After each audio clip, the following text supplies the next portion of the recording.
The violence and crime continued in April, with no end in sight for the island's everywhere epidemic of gun violence.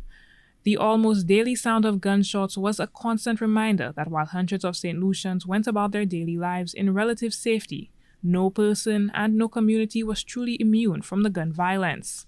Minister for Crime Prevention, Jeremiah Norbert, attempted to appease the public by reassuring them that a strategy to tackle crime was in the works, and that the political opposition would have a say in crafting the national anti-crime plan. Crime is everybody's business, including the opposition, and the Prime Minister stated clearly at the government house when he made the announcement of me being given the ministerial portfolio. He stated clearly that one of the things that he mandated is that I listen to everybody and that I bring all stakeholders together. He made the comments on April Fool's Day, a day known for practical jokes and hoaxes. Months later, there was still no clear strategy or any indication that the opposition had been invited to have any part in its design. In fact, the opposition United Workers' Party was more vocal than ever in urging the Philip J. administration to implement policies that would effectively address the worrying crime situation. The first deputy political leader of the UWP called the situation critical and appealed to the government to look beyond politics and to collaborate with all stakeholders to find practical solutions to the problem.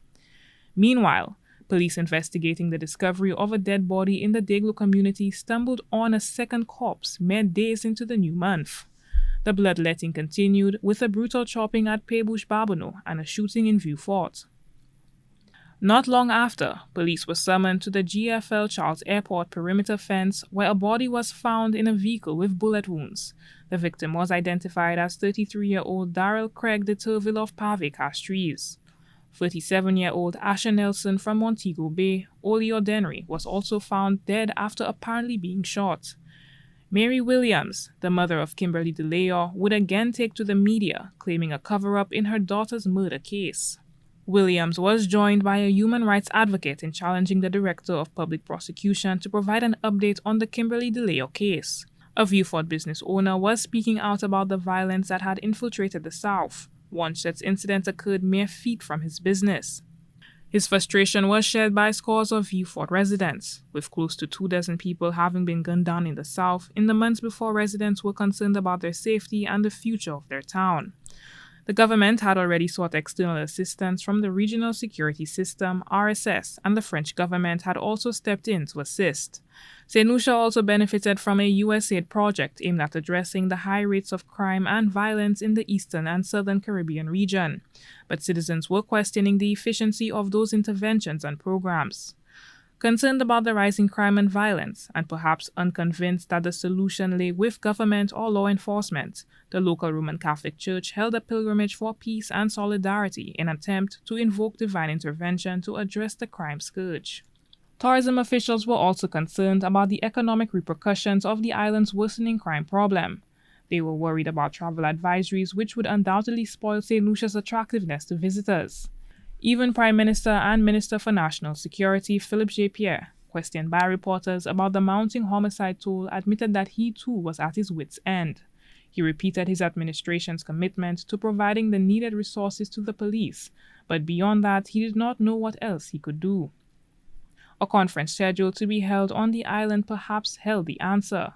Violence in the Caribbean, a public health crisis, was the theme of the 68th annual CARPHA Health Research Conference. The meeting was in response to rising crime across the entire region and the elusive search for answers to combat the problem. In the meantime, the government turned the sword for the new Halls of Justice.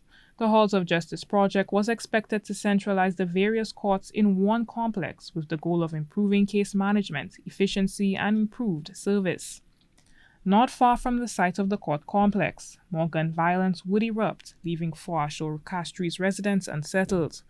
The month ended with the nation's homicide toll at 32, after 25-year-old Kevin Adonis was fatally shot at Grand Riviere Grosley.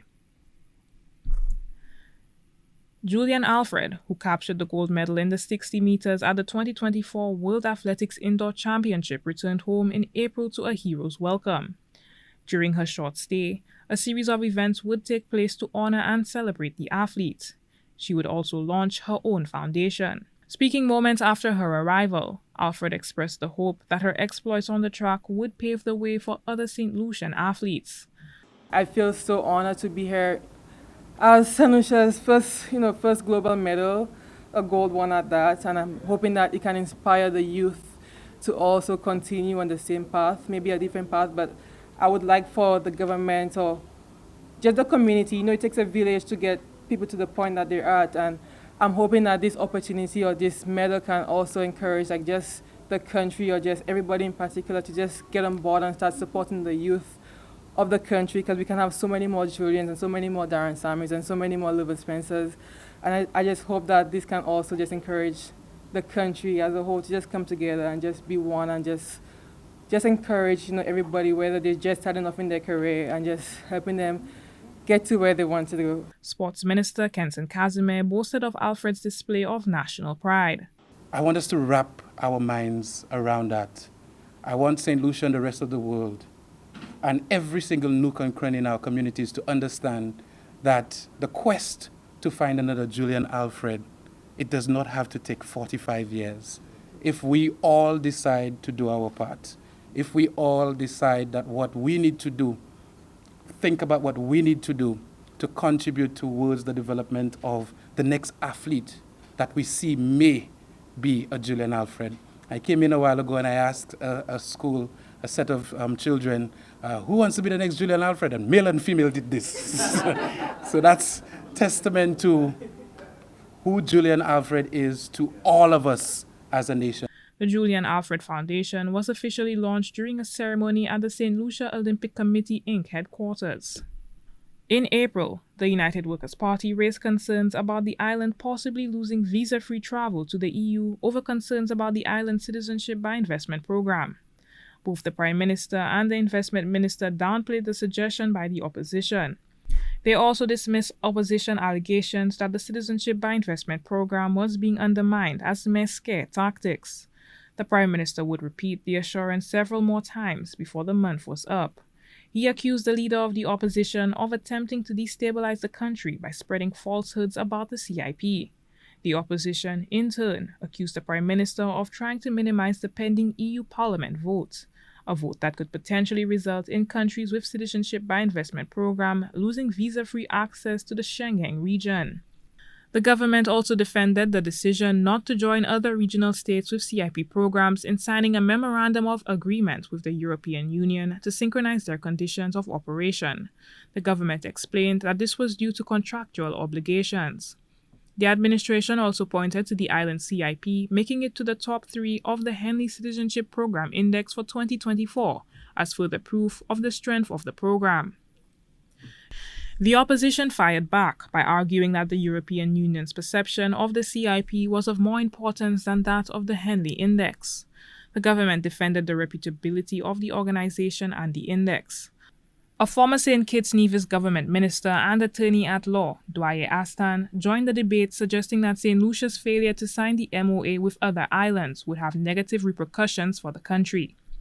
Meanwhile, MSR Media, a company accusing regional CBI programs of corruption, issued an ultimatum to Prime Minister Philippe J. and Minister for Investment Dr. Ernest Hilaire, giving them 10 business days to meet with the company's attorneys in Washington, D.C. The purpose of the meeting would be to discuss evidence of corruption in the local CIP. Deputy Prime Minister and Minister for Investment Dr. Ernest Hilaire reassured key stakeholders in the CIP sector that the government was doing everything possible to protect the program. But the United Workers' Party was unmoved and unrelenting in its demands for the Prime Minister and Investment Minister to accept the invitation from MSR Media.